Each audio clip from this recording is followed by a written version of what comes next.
वाङ्मय या वैदिक साहित्य में वेदों के उनके प्रकट होने के हिसाब से उनको वेदों के उपखंडों को उनके प्रकट होने के हिसाब से उनको क्रम में लिखना है कि सबसे पहले क्या आए थे, उसके बाद में क्या आए थे। तो ऑप्शन इस प्रकार से दिए गए, उपनिषद, आरण्यक, ब्राह्मण और संहिता, इन्हीं को क्रम में लिखना है। तो सर्वप्रथम आ जाएगा पहले संहिता, जिन्हें वेद कहता है। चारों वेद इसी के अंदर आ जाते हैं, संहिता।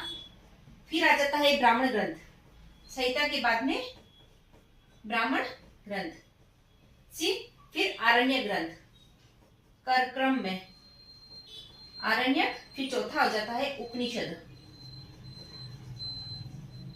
उपनिषद जिन्हें वेदों का अंतिम भाग कहते हैं या वेदांत कहते हैं।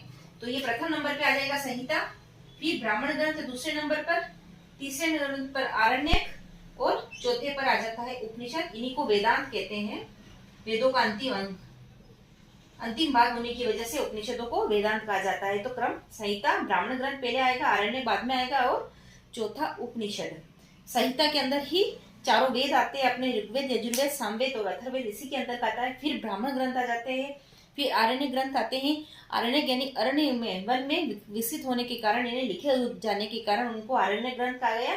देन अंत में आ जाता है उपनिषद, जो वेदांत कहलाते हैं। तो इसका क्रम इस प्रकार से होगा, संहिता पहले, ब्राह्मण सेकंड नंबर पर, थर्ड पर आरण्यक और चौथा उपनिषद। ये उनका सही क्रम होगा।